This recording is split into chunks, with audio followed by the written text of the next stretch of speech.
Our next story concerns a major shift in America's immigration and visa system. The President Donald Trump administration has formally launched the long-promised Gold Card, a high-value visa pathway that offers a fast-track route to U.S. residency for a price tag of $1 million. The announcement came directly from Trump at the White House, where a new government website went live to process applications.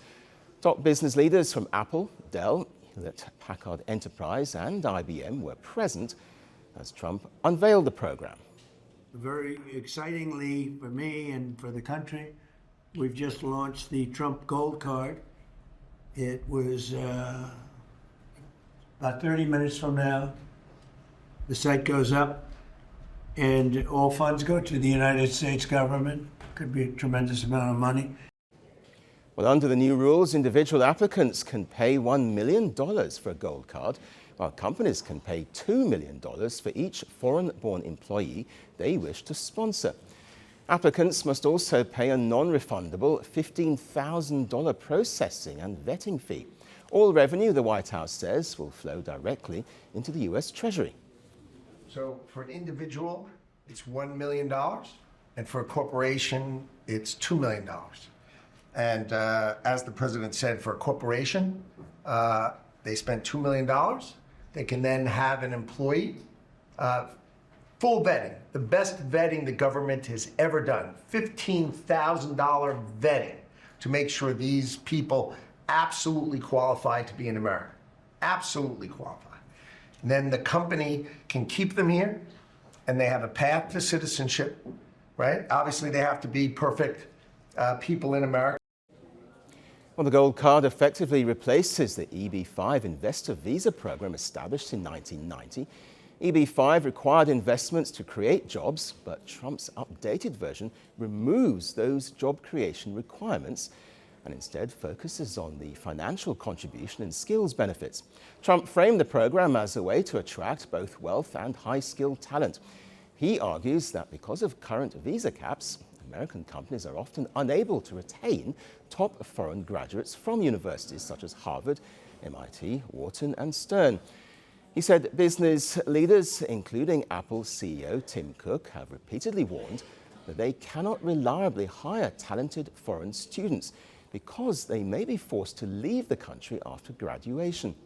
However, with the Gold Card, Trump says, companies will have certainty, allowing them to pay for the card and legally keep that employee in the United States with a clear path to residency.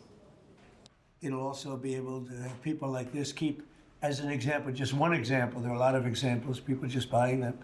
It's somewhat like a green card, but with big advantages over a green card.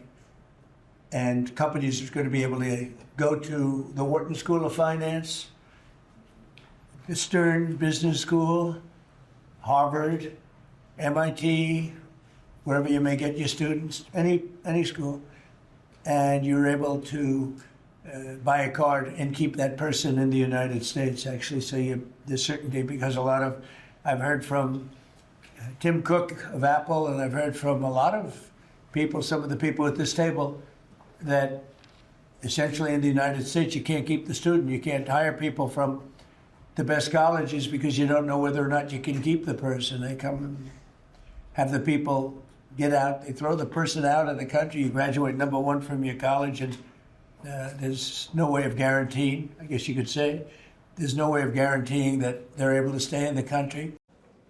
U.S. Commerce Secretary Howard Lutnick added that the program includes what he described as the best vetting the government has ever done.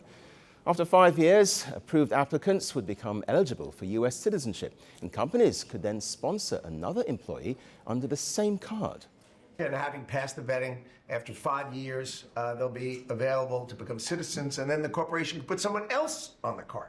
So for a company, they can keep putting people on the card, one person per card, and for an individual, it's $1 million, and it's a gift to the United States of America, to help America be great again under Donald Trump. And a higher tier version, the Platinum Card, is expected to cost $5 million and would allow holders to spend up to 270 days a year in the United States without paying U.S. taxes on non-US income. Meanwhile, the move has raised questions about whether Congress must approve such a significant change in visa policy. However, administration officials say they're relying on existing immigration categories, including EB1 and EB2, and therefore may not need new legislation. Well, the launch also comes at a time when the US has been pressuring some colleges to reduce foreign enrollment.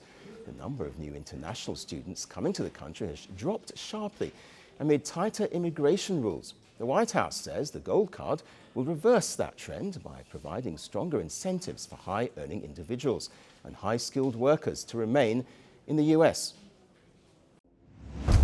I was born into revolution. I inherited power like a crown. What I delivered was isolation. I built a personality cult that touched every home. Millions suffered hunger under my rule, but no one dared to speak. I ruled from palaces. My people queued for rice. I called myself the dear leader. History calls me something else, the dictator. Who am I?